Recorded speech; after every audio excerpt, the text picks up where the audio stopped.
Hello guys, আশা করি তোমরা সবাই ভালো আছো, সুস্থ আছো।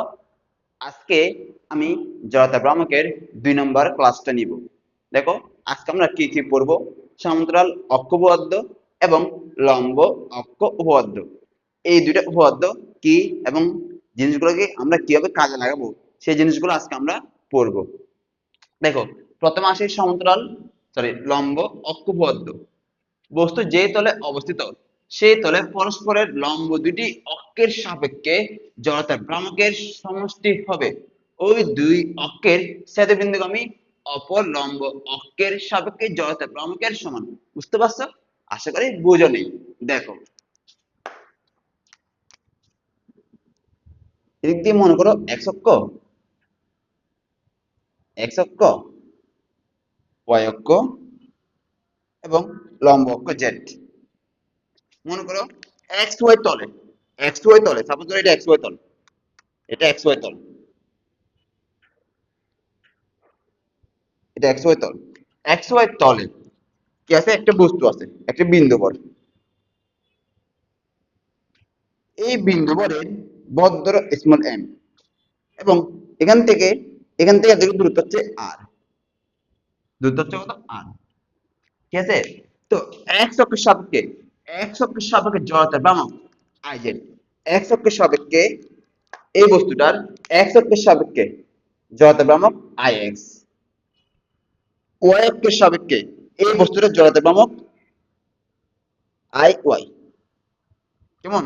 বস্তুটা যে তলে আছে, দেখো তো, বস্তু যে তলে অবস্থিত, বস্তু এক্স ওয়াই তলে অবস্থিত, সেই তলে পরস্পরের লম্ব দুটি অক্ষের সাপেক্ষে, অর্থাৎ এক্স অক্ষ এবং ওয়াই অক্ষের সাপেক্ষে জড়তা ভ্রামকের সমষ্টি হবে, অর্থাৎ I X plus I Y হবে যে, সমষ্টি হবে যে ওই দুই অক্ষের ছেদবিন্দুগামী দুই অক্ষের এক্স অক্ষ এবং ওয়াই অক্ষের ছেদবিন্দু এটা ও বিন্দু। এটা হচ্ছে কি এক্স ও ওয়াই অক্ষের ছেদবিন্দু। ছেদবিন্দুগামী অপর লম্ব অক্ষের সাপেক্ষে, তাহলে ছেদবিন্দুগামী অপর লম্ব অক্ষ হচ্ছে এটা। এটা এক্স ওয়াই তল, এই তলের সাথে লম্ব আছে কি জেড অক্ষ। এই এক্স ওয়াই তলের সাথে লম্ব আছে কি জেড অক্ষ। তাহলে জেড অক্ষের সাপেক্ষে জড়তার ভ্রামক আই জেড।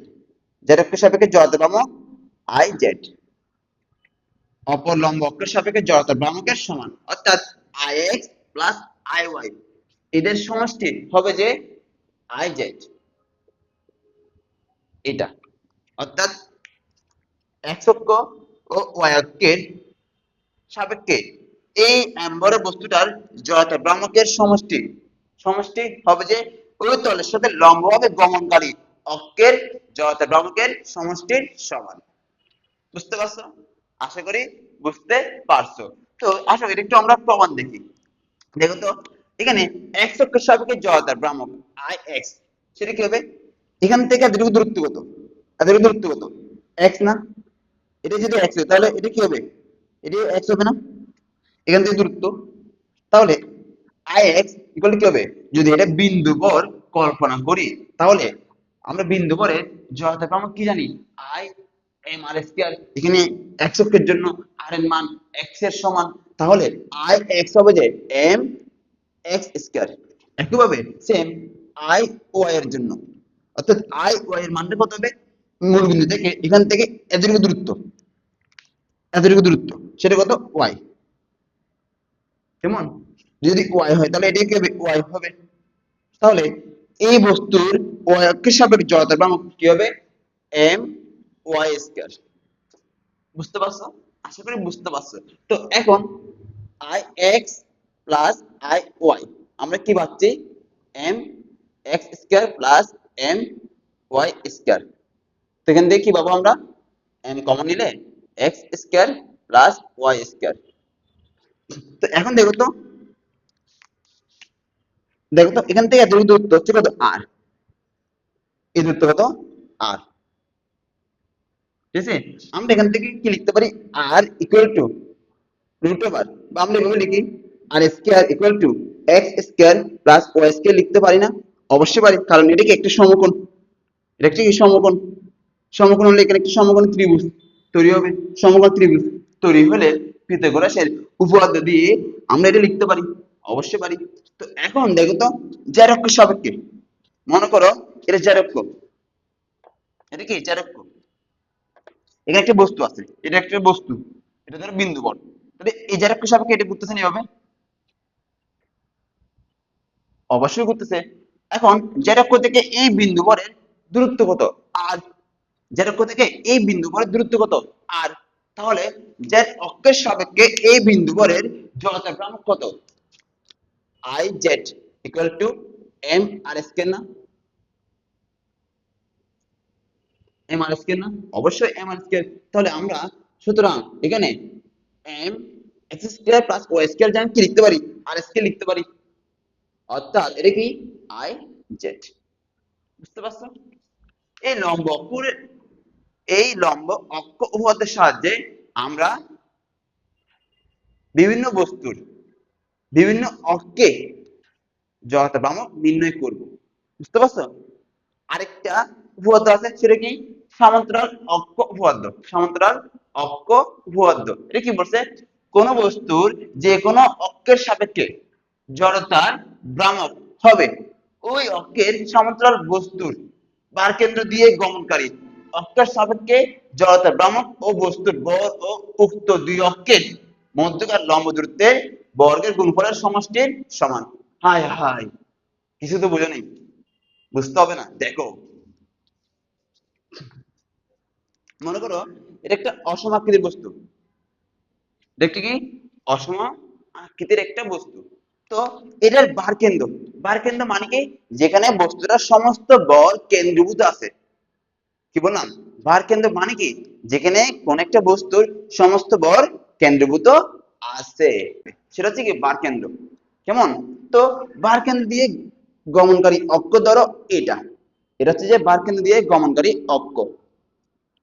তাহলে বার কেন্দ্র দিয়ে গমনকারী অক্ষের সাপেক্ষে জড়তার ভ্রামক, জড়তার ভ্রামক আই জি, এটা আমরা জানি। বুঝতে পারছো? বার কেন্দ্র দিয়ে গমনকারী অক্ষের জড়তার ভ্রামক আই জি, এটা আমরা কি জানি। ঠিক আছে? তো এখন আমার থেকে বের করতে হবে যে, ধরো এই অক্ষের সমান্তরাল আমি আরেকটা অক্ষ কল্পনা করে নিছি, এটা এই অক্ষটা এটার সমান্তরাল, এই অক্ষটা কি এটার সমান্তরাল, এই অক্ষটা যদি এটার সমান্তরাল হয় তাহলে কি হবে, সমান্তরাল অক্ষ উপপাদ্য প্রয়োগ করা যাবে। ঠিক আছে? তো এখন আমার থেকে এই অক্ষের সাপেক্ষে এই বস্তুটার জড়তার ভ্রামক বের করতে হবে। ঠিক আছে? তো এখন আমি ধরি এই নতুন অক্ষের জড়তার ভ্রামক আই নিউ, তাহলে আমার থেকে আই নিউ এর মানটা বের করতে হবে। তো আই নিউ এর মানটা হবে যে আই নিউ ইকুয়াল টু বার কেন্দ্র দিয়ে গমনকারী অক্ষ আই জি প্লাস, কি বলছে, ওই অক্ষের সমান্তরাল বস্তুর বার কেন্দ্র দিয়ে গমনকারী অক্ষের সাপেক্ষে জড়তার ভ্রামক, জড়তার ভ্রামক ও বস্তুর বল, বস্তুর বল ধরো স্মল এম ও উক্ত দুই অক্ষের মধ্যকার লম্ব দূরত্বের, তাহলে এই দুটা অক্ষের মধ্যকার লম্ব দূরত্ব হচ্ছে এস, এই দুটো অক্ষের মধ্যকার লম্ব দূরত্ব এস, বস্তুর ভর ও উক্ত দুই অক্ষের মধ্যকার লম্ব দূরত্বের বর্গের গুণফলের সমষ্টির সমান, অর্থাৎ I G plus M S square. এটা হচ্ছে যে সমান্তরাল অক্ষ উপপাদ্যের নিয়মটা। আশা করি বুঝতে পারছো। কেমন? তাহলে সংজ্ঞাটা মুখস্থ করার দরকার নেই, একটু বুঝে মাথায় রাখবা। এবং এই সমান্তরাল অক্ষ উপপাদ্য এবং লম্ব অক্ষ উপপাদ্য, এই দুটোর সাহায্যে আমরা যে কোনো বস্তুর যে কোনো অক্ষের সাপেক্ষে জড়তার ভ্রামক নির্ণয় করতে পারবো। এখন আমরা সমান্তরাল অক্ষ উপপাদ্য এবং লম্ব অক্ষ উপপাদ্যের প্রয়োগ দেখব। যেমন প্রথমে আসি সৌর সুষম দণ্ডের বিভিন্ন অক্ষের সাপেক্ষে জড়তার ভ্রামক এর ফর্মুলা গুলা বের করা শিখব। প্রথমে আমরা এটা জানি যে কোন সরল সুষম দণ্ডের মধ্যবিন্দুগামী অক্ষের সাপেক্ষে জড়তার ভ্রামক কি, সেটা আমি জড়তার ভ্রামকের প্রথম ক্লাসে বের করা শিখেছি। কেমন? সরল সুষম দণ্ডের মধ্যবিন্দুগামী অক্ষের সাপেক্ষে জড়তার ভ্রামক নির্ণয়। তো দেখো তো, সরল সুষম দণ্ডের মধ্যবিন্দুগামী অক্ষের সাপেক্ষে জড়তার ভ্রামক হবে যে I G equal to 1/12 M L square. এটা আমরা জানি, ঠিক আছে? তাহলে দেখো তো এগুলি কি, আইজি সেটা কত, 1/12 এম এল স্কয়ার। এই পুরো দণ্ডের মোট বল এম এবং পুরো দণ্ডের দৈর্ঘ্য এল, ঠিক আছে? তো এখন এই সরল সুষম দণ্ডের আমার প্রান্ত বিন্দু, এটা হচ্ছে কি প্রান্ত বিন্দুগামী অক্ষ, প্রান্ত বিন্দুগামী অক্ষের সাপেক্ষে জড়তার ভ্রামক আমার থেকে বের করতে হবে। তাহলে দেখো তো, এখানে নতুন একটা অক্ষ নিছি না, তাহলে এই অক্ষের ধরো, মানে এই অক্ষের সাপেক্ষে জড়তার ভ্রামক ধরো আই নিউ। তাহলে দেখো তো, এই অক্ষের সাথে এই অক্ষ কি সমান্তরাল, তাহলে আমি এখানে সমান্তরাল অক্ষ উপপাদ্য প্রয়োগ করব। তো সমান্তরাল অক্ষ উপপাদ্য কি বলে, বলে যে নতুন কোন অক্ষের সাপেক্ষে জড়তার ভ্রামক ইকুয়াল টু বাহুর কেন্দ্রগামী অক্ষের সাপেক্ষে জড়তার ভ্রামক I G plus M H square. M কি পুরো দণ্ডের বল, এইচ কি এই দুটো অক্ষের লম্ব দূরত্ব এইচ। এখন এখানে এইচ এর মান কত হবে এটার মধ্যে, পুরো দণ্ডের দৈর্ঘ্য, এখান থেকে দৈর্ঘ্য হচ্ছে কত এল, এবং এখান থেকে এতটুকু দৈর্ঘ্য কত L/2 না, L/2 না, এটা অর্ধেক। এই ভার কেন্দ্রগামী অক্ষটা দণ্ডের মাঝখানে আছে, মাঝখানে থাকলে এটা যদি মাঝখানে থাকে তাহলে এদিক দিয়ে অর্ধেক, এদিক দিয়ে অর্ধেক, তাহলে এস এর মান এখানে কত হবে, L/2 হবে না? পুরো দণ্ডের দৈর্ঘ্য L, তার অর্ধেক কত L/2। তাহলে দেখো তো আই জি কত 1/12 M L square plus M into L/2 whole square, কত আসবে এখানে 1/4 এম এল স্কয়ার। তো এখন লসাগু নিলে কত হবে, বলো বলো বলো, লসাগু নিলে ক্যালকুলেশন করলে আসবে কত 1/3 M L square I new. দেখো তো, এটা এই ফর্মুলাটা বের করে শিখছিলাম প্রথম ক্লাসে। কেমন? দেখো তো, প্রথম ক্লাসে আমি ইন্টিগ্রেশন দিয়ে এই ফর্মুলাটা বের করছিলাম। এখন আমরা একদম সহজে সমান্তরাল অক্ষ উপপাদ্যের সাহায্যে এই ফর্মুলাটা বের করা শিখছি। এটা সহজ না? সহজ, অবশ্যই সহজ, ঠিক আছে? এরপর আসো, এখানে আমি তো বার কেন্দ্র দিয়ে গমনকারী অক্ষের সাপেক্ষে জড়তা ভ্রামক জানি, সেটা কত আইজি ইকুয়াল কত হবে 1/12 এম এল স্কয়ার। এখন আমার থেকে এই অক্ষের সাপেক্ষে জড়তা ভ্রামক বের করতে হবে। তাহলে আমি ধরে নিই এই অক্ষের সাপেক্ষে জড়তা ভ্রামক আই নিউ। তাহলে আই নিউ ইকুয়াল টু কি হবে, I G plus M S. S কি, এস হচ্ছে যে এই এই দুটো অক্ষের লম্ব দূরত্ব। এখন দেখো তো এই এস এর মানটা কত হবে, এস এর মানটা আমার থেকে বের করতে হবে। তাহলে দেখো তো, এখান থেকে এতটুকু L/2, এখান থেকে এতটুকু L/2 অর্ধেক। এখন এই এতটুকু অংশের দৈর্ঘ্য কত L/4 না, তাহলে এতটুকু কত হবে দেখো তো, এতটুকু যদি L/2 হয়, এখান থেকে এতটুকু যদি L/4 হয়, তাহলে এতটুকু কত হবে, এস এর মান এস হবে যে L/2 মাইনাস L/4 না, ঠিক নাকি ভুল, বলো বলো বলো, ঠিক নাকি ভুল? ঠিক, 2L মাইনাস L, সুতরাং কত আসবে এখানে এস এর মানটা L/4। তাহলে এখানে এস এর মান কত বেশি L/4, তাহলে আই যে কত 1/12 M L square, 1/12 M L square plus এটা স্কয়ার হবে তো কত হবে L/4 হোল স্কয়ার। তাহলে এখানে কত আসবে 1/12 M L square plus 1/16 M L square. লসাগু করলে কত হবে? লসাগু করলে যোগ বিয়োগ করলে আনসার আসবে যে 7/48 এম এল স্কয়ার।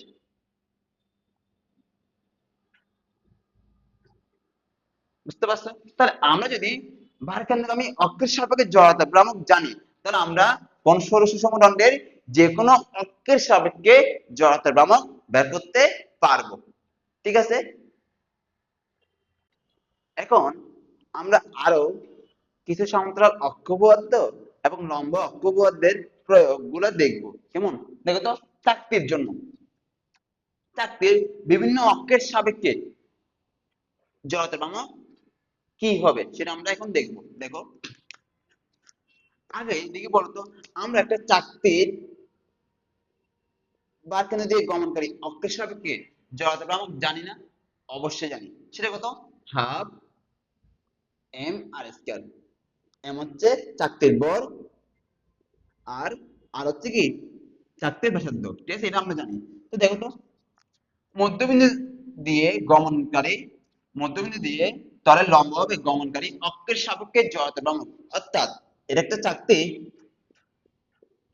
এই চাকতির মধ্যবিন্দু হচ্ছে এটা, মধ্যবিন্দু বা বারকেন্দ্র দিয়ে গমনকারী অক্ষ সাপেক্ষে জড়তা ভ্রামক আই জি, সেটা কি হবে? Half M R square. চাকতির বড় হচ্ছে এম, ব্যাসার্ধ হচ্ছে আর। ঠিক আছে, এরপর দেখো তো, 2 নম্বর, প্রান্ত বিন্দু দিয়ে তলের লম্বভাবে গমনকারী অক্ষের সাপেক্ষে জড়তা ভ্রামক, সেটা কত হবে? দেখো তো, এটা হচ্ছে চাকতি। কি বলতে? চারটে প্রান্ত বিন্দু দিয়ে তলের লম্বভাবে, তাহলে প্রান্ত বিন্দু হচ্ছে এটা, প্রান্ত বিন্দুগামী অক্ষ হচ্ছে এটা। ঠিক আছে, জিনিসটি কিরকম দেখো তো, প্রথমটা হচ্ছে এটা, এই চাকতি তো, চাকতির মধ্যবিন্দু হচ্ছে এটা, মধ্যবিন্দু দিয়ে তলের লম্বভাবে গমনকারী অক্ষের সাপেক্ষে জড়তা ভ্রামক। ঠিক আছে, এখন এখানে যেটা বলতেছে সেটা হচ্ছে যে এই কেসটা দেখো, আমার থেকে এই অক্ষের সাপেক্ষে, এই অক্ষের সাপেক্ষে, এই অক্ষের সাপেক্ষে, এই অক্ষের সাপেক্ষে জড়তা ভ্রামকটা বের করতে হবে এভাবে। বুঝতে পারছো? এই অক্ষের সাপেক্ষে, এই অক্ষের সাপেক্ষে জড়তা ভ্রামক বের করতে হবে এই অক্ষে। অর্থাৎ জিনিসটা কেমনে বের করবো দেখো তো, আমি ধরে নিই এই অক্ষের সাপেক্ষে, এই অক্ষের সাপেক্ষে জড়তা ভ্রামক I new.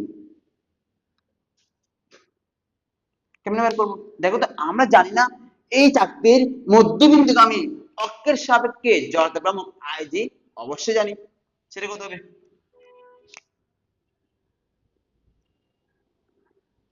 I G equal to half M R square.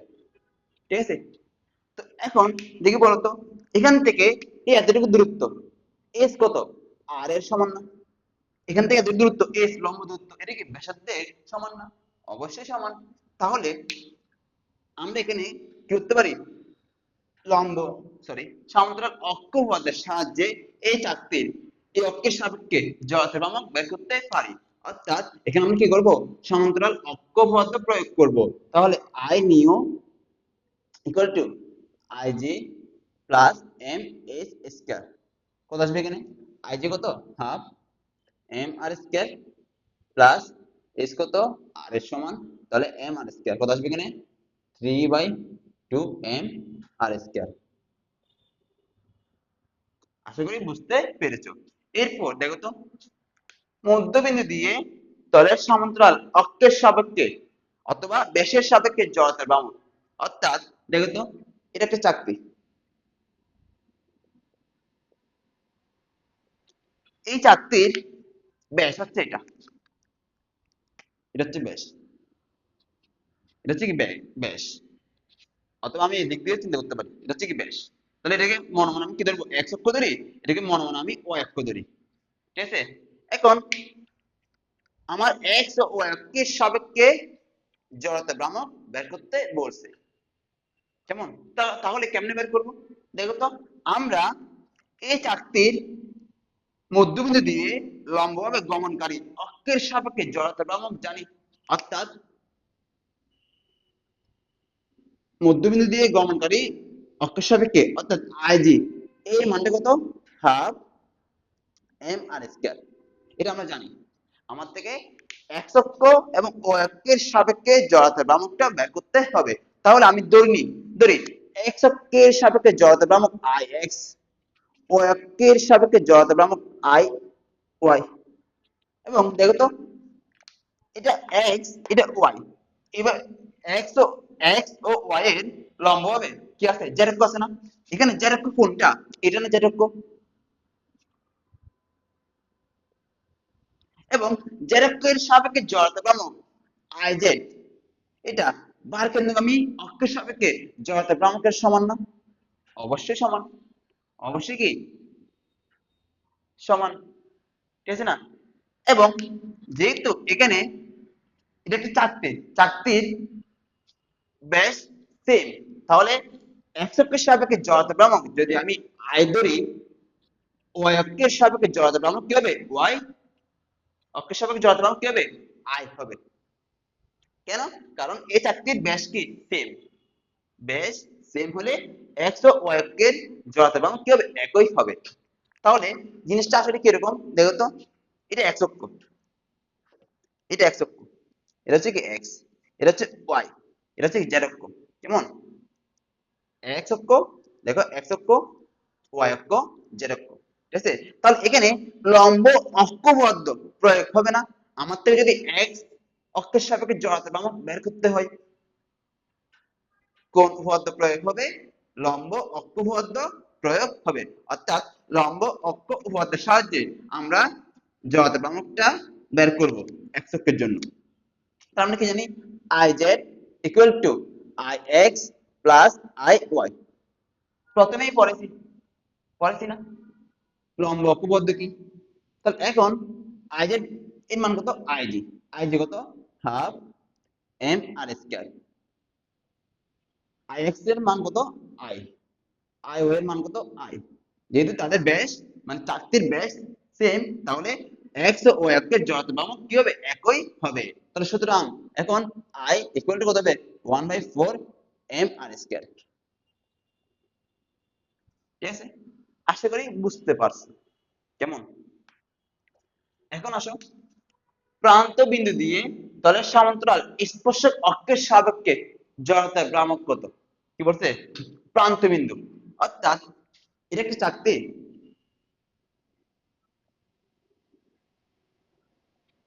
এই চাকতির এই অক্ষের সাপেক্ষে এরকম স্পর্শক জিনিসটা হচ্ছে কি এরকম এরকম। দেখো তো এই অক্ষ মনে করো এটা একটা চাকতি তো, এটা একটা চাকতি তো, চাকতির এইভাবে এই অক্ষের সাপেক্ষে এরকম না, কিন্তু এরকম এরকম এরকম না, অক্ষ হচ্ছে এটা এই স্পর্শক। তাহলে এই স্পর্শকের সাপেক্ষে জড়তা ভ্রামক কি করতে হবে বের করতে হবে। তো আমি কেমনে বের করবো দেখো তো। আমি এখন এই অক্ষের সাপেক্ষে জড়তা ভ্রামক জানি না ব্যাসের সাপেক্ষে, অর্থাৎ আমি তো এটা জানি, এটা জানি না, আই ওয়াই তো জানি। তাহলে এখানে আই ওয়াইটা কার সমান আই এর সমান। আই এর মানটা কত 1/4 এম আর স্কয়ার। এই এই মানটা আমরা জানি কোথা থেকে পাইছি, এখান থেকে পাইছি। বুঝতে পারছো? তাহলে এটা আমি এটা কি ধরবো এখন এই অক্ষটাকে আমি কি ধরবো বার কেন্দ্রগামী অক্ষ ধরে নিব। কি ধরে নিব? বার কেন্দ্রগামী অক্ষ। তাহলে এটাকে আমরা ধরে নিই আই জি, যেটা কি আই এর সমান। এখন আমার থেকে স্পর্শক অক্ষের সাপেক্ষে জড়তা ভ্রামক আই নিউ বের করতে হবে। তাহলে আই নিউ ইকুয়াল টু কত হবে I G plus M H square. তাহলে এখন এস কত? এস হচ্ছে এখান থেকে এতটুকু লম্ব দূরত্ব হচ্ছে এস, এটা কার সমান ব্যাসার্ধের সমান।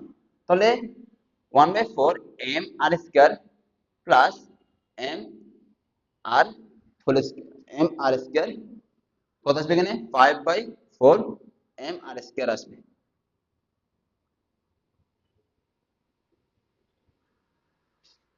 আশা করি চাকতির বিভিন্ন অক্ষের সাপেক্ষে জড়তার ভ্রামক বের করা বুঝতে পারছি। ঠিক আছে? এখন আমরা রিং এর বিভিন্ন অক্ষের সাপেক্ষে জড়তার ভ্রামক বের করা শিখব। দেখো, প্রথমে আসি, মধ্যবিন্দু দিয়ে তলের লম্বভাবে গমনকারী অক্ষের সাপেক্ষে রিং এর জন্য জড়তার ভ্রামক কত? ধরো এটা একটা রিং,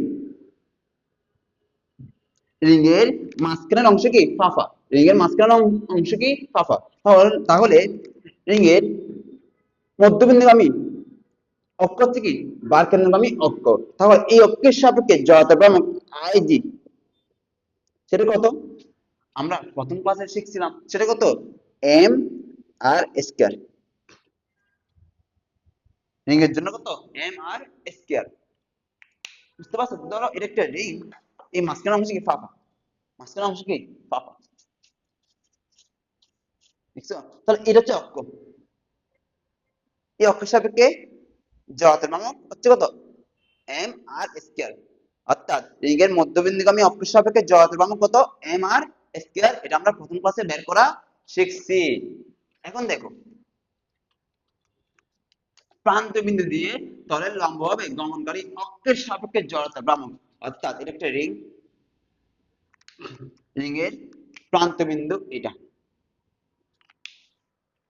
এটা একটা রিং, রিং এর প্রান্ত বিন্দু এটা, এই অক্ষের সাপেক্ষে জড়তার ভ্রামক বের করতে হবে। কেমনে বের করব? আমরা মধ্যবিন্দুগামী অক্ষের সাপেক্ষে জড়তার ভ্রামক জানি, সেটা কত? IG M R square. M হচ্ছে রিং এর ভর, আর হচ্ছে রিং এর ব্যাসার্ধ। কেমন? তো এখন দেখো তো, এই অক্ষের সাথে এই অক্ষ কি সমান্তরাল, তাহলে কি করব? এখানে সমান্তরাল অক্ষবদ্ধ প্রয়োগ করব। তাহলে এই দুটো অক্ষের মধ্যকার লম্ব দূরত্ব এস, সেটা আর এর সমান, অর্থাৎ ব্যাসার্ধের সমান।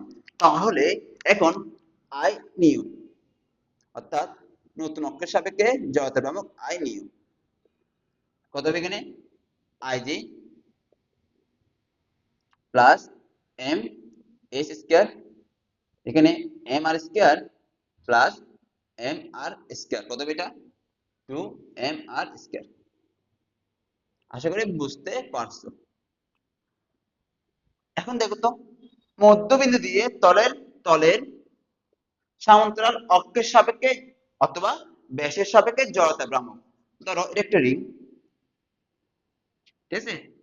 রিং এর ব্যাস হচ্ছে এটা, এটা ধরো এক্স অক্ষ, এটা ধরো ওয়াই অক্ষ, ঠিক আছে? আমার থেকে এই এক্স ও ওয়াই অক্ষের সাপেক্ষে জড়তা ভ্রামক বের করতে হবে। যেহেতু এই রিং এর ব্যাস এক্স অক্ষ এবং ওয়াই অক্ষের দুই দিকেই সেম, তাহলে এক্স অক্ষ এবং ওয়াই অক্ষের সাপেক্ষে জড়তা ভ্রামক কি হবে? একই হবে। ধরি এক্স অক্ষের জড়তা ভ্রামক আই, এক্স অক্ষের জড়তা ভ্রামক কত? আই হলে ওয়াই অক্ষের জড়তা ভ্রামক কত হবে? আই হবে। এবং মধ্যবিন্দুগামী অক্ষ হচ্ছে কত? জেড। তাহলে জেড অক্ষের সাপেক্ষে জড়তার ভ্রামক হচ্ছে কি আই জেড, এটা কি হবে? বর্গেন্দ্রগামী জড়তার ভ্রামকের সমান হবে, অর্থাৎ আই জি এর কি হবে? সমান হবে। তো এখন দেখো তো, এখন আমরা এখানে কি করব? লম্ব অক্ষপথ প্রয়োগ করব। কি করব? লম্ব অক্ষপথ প্রয়োগ করব। সেটা কত হবে? I Z equal to I X plus I Y. কত আসবে এখানে? আই জেড কত? এ, হতে হবে আই জি মানে কত? M R square. তাহলে এম আর স্কয়ার, এখানে আই কত? আই এক্স হচ্ছে আই প্লাস আই, তাহলে কত আসবে এখানে? I equal to half M R square. আশা করি বুঝতে পারছো। এরপর এটা, প্রান্ত বিন্দু দিয়ে তলের সমান্তরাল স্পর্শক অক্ষের সাপেক্ষে জড়তার ভ্রামক, অর্থাৎ এটা একটা রিং, রিং এর স্পর্শক হচ্ছে এটা, এরকম এরকম অক্ষের সাপেক্ষে জড়তার ভ্রামক। তাহলে আমরা কি এটা জানি না? এই অক্ষের সাপেক্ষে জড়তার ভ্রামক ধরো ওয়াই, তাহলে আই এখানে কত বেশি? Half M R square, half M R square. তাহলে তাহলে আমার থেকে এই অক্ষের সাপেক্ষে জড়তার ভ্রামক বের করতে হবে, সেটা কত? I new. তাহলে আই নিউ কত বেটা? হাফ এম আর স্কয়ার, এটা হচ্ছে কি আই জি এর সমান। প্লাস এম, ব্যাসার্ধ হচ্ছে কত আর এর সমান, তাহলে মানে এস এর সমান এম এস স্কয়ার, এস মানে কত আর স্কয়ার, এখানে কত আসবে 3/2 এম আর স্কয়ার।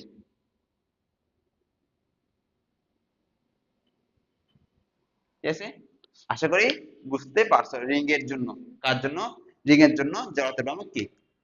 ঠিক আছে, ক্লিয়ার।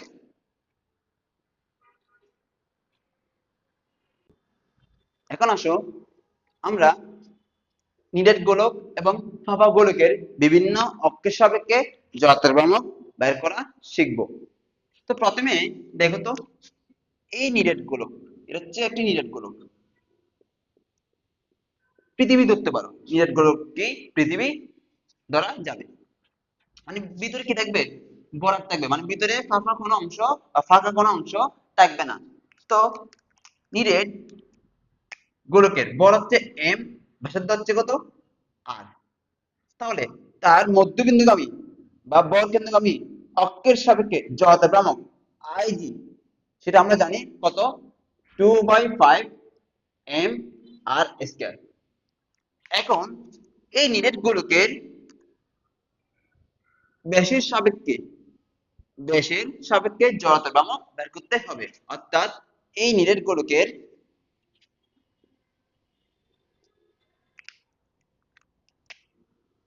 এই অক্ষের সাপেক্ষে জড়তা ভ্রামক বের করতে হবে। তাহলে এই অক্ষের সাপেক্ষে জড়তা ভ্রামক ধরো আই নিউ, সেটা কত আসবে, আমরা আইজি কত জানি, আইজি জানি যে কত 2/5 এম আর স্কয়ার। তো দেখো তো এই অক্ষের সাথে এই অক্ষ সমান্তরাল, তাহলে এখানে কি করব সমান্তরাল অক্ষ উপপাদ্য প্রয়োগ করব, সেটা আমি প্রথমে এই ক্লাসের শুরুতে পড়েছি, সমান্তরাল অক্ষ উপপাদ্য কি এবং লম্ব অক্ষ উপপাদ্য কি। তাহলে এখানে I new equal to I G plus M H square, H কি এইচ হচ্ছে যে এই দুইটা অক্ষের মধ্যকার লম্ব দূরত্ব, এটা কার সমান ব্যাসার্ধ আর এর সমান হবে। তাহলে এখানে কত আসবে 2/5 M R square plus M R square, কত আসবে এখানে 7/5 এম আর স্কয়ার। আশা করি এটা বুঝতে পারছো। এখন আসা ফাঁপা গোলক, ফাঁপা গোলক, তাহলে দেখো তো এটা একটা ফাঁপা গোলক, ফাঁপা মানে কি ভিতরে ফাঁকা, ভিতরে কি ফাঁকা, ভিতরে কি খালি, ভিতরে কিছু নেই। তাহলে এটার মধ্যবিন্দুগামী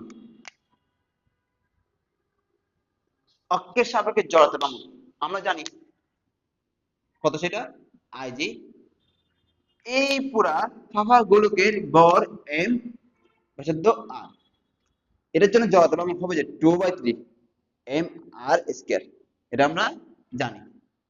ঠিক আছে, তাহলে এখন যদি এটার ব্যাসের সাপেক্ষে বা ব্যাসের অক্ষের সাপেক্ষে জড়তার ভ্রামক বের করতে হয়, কেমনে বের করব দেখি বলতো, সমান্তরাল অক্ষ উপপাদ্য দিয়ে।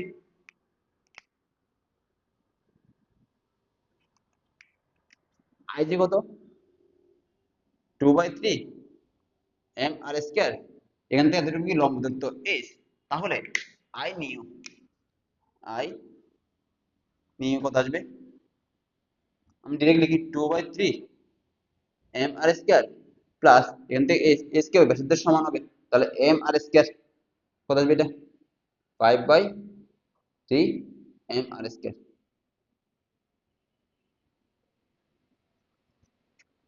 বুঝতে পারছো, আজকের ক্লাস এতটুকু। এটার উপর মানে জড়তার ভ্রামকের উপর আমি আরেকটা ক্লাস দিব, এখানে আর কিছু স্পেশাল কেস যেগুলো ইঞ্জিনিয়ারিং আসে সেগুলো নিয়ে আলোচনা করব, এবং জড়তা ভ্রামকের কিছু সুন্দর সুন্দর ম্যাথ করাবো। কেমন, তোমাদের যদি আমার ক্লাসটা ভালো লাগে তাহলে তোমরা আমার চ্যানেলটা একটু সাবস্ক্রাইব করে দিও এবং সবাই ভালোবাসা দিয়ে পাশে থাকিও। ধন্যবাদ, টাটা।